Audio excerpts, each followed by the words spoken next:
You know we like to keep very close tabs on the intersection of money, power, and politics. Well, tonight we are learning a whole lot more about all the benefits Supreme Court Justice Clarence Thomas has received from multiple billionaires. ProPublica's extraordinary new reporting reeling off a laundry list of ultra-luxury vacations, private jet flights, sports tickets, and resort visits that Thomas himself has enjoyed without disclosing them. The story is based off of information from more than 100 eyewitnesses, flight data, and other records. NBC News has reached out to Justice Thomas for comment this morning, but has not immediately heard back. In the past, he has said he was advised that such gifts didn't need to be disclosed. I'd like to know who gave him said advice. Joining me now, ProPublica reporter Brett Murphy, one of the journalists who uncovered this new information. Question one, who the hell are your sources? This reporting is bananas. You do not have to answer that, but bananas. So let me digress. Everything that you looked at is extraordinary, okay? It is so unethical. It is so terrible. However, it appears that none of it is illegal. Well, I actually think it might be, according to the experts we talked to about this. There is a law on the books. It's the Ethics in Government Act. It was passed after Watergate. It says that government employees, including Supreme Court justices, have to disclose when they receive most gifts. There's some exemptions, but things like private plane rides, yacht cruises, expensive sports tickets, those are things. And if they don't, what's the punishment? Well, there hasn't been a ton of precedent for that, and I think we're kind of finding out right now that the enforcement mechanism around this law is a little squishy. And there have been people calling for someone to actually open some kind of investigation. The judicial conference inside of the judiciary has the power to refer it. Some people have asked them to refer it to the AG. Those things haven't really materialized much yet, but there is a law on the books. There is something there. So tell us, what were some of the most egregious things he received? I would say the 737. Wayne Huizenga is a billionaire. He passed away in 2018. He was behind Blockbuster, Waste Management, empire builder. He had a fleet of aircraft, private hangar inside of the Fort Lauderdale airport.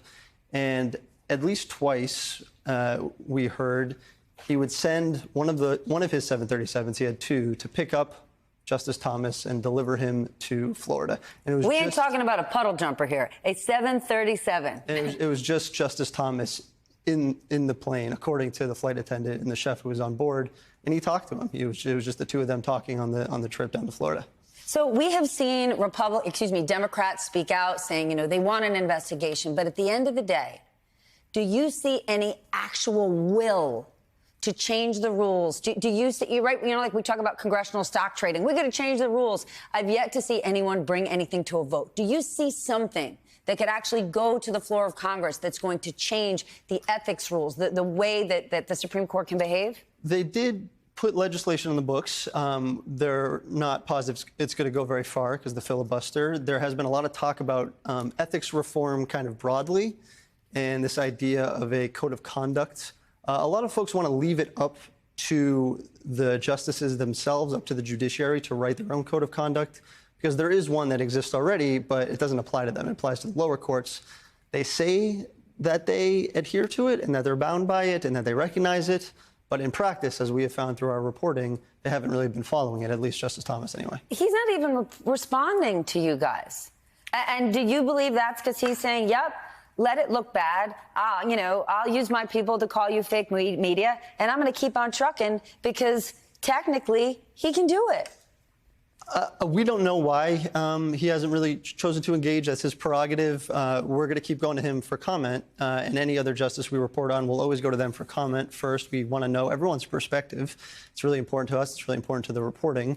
He did give us a statement once. My colleagues had reported on his relationship with Harlan Crow. A couple of weeks after the reporting, he came out with a statement and said, as you were mentioning earlier, he was told that he didn't have to disclose this. We'd love to know who told him that, just like you would like to know as well. But since then, we haven't heard very much from him at all, no.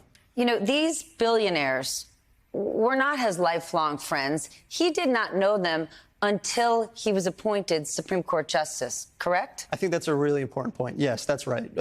By all appearances, these people came into his life after he was appointed, and that's when this stream of gifts really began. Are there any direct or dotted lines into any of their businesses, right? Any business interests they had and cases that were brought before the Supreme Court? Because I could look at this and say, holy cow, how much does it take in gas miles to fly a 737? That seems like a totally over-the-top gift. But maybe if you're that billionaire in Fort Lauderdale, that's pennies compared to what kind of cases could go before that court that could be financial windfalls for these guys. By the way, we talked to some jet companies to get an estimate on that. It was $130,000 for the round trip, including jet fuel. Which is nothing if you think about loopholes in the law that could hook these people up. It's a fair point, I think. And, you know, we did our best to try to put a number on all this. And it's probably well into the millions, the values of everything that he's received. My, oh my. I mean, truly extraordinary reporting. You deserve all the awards.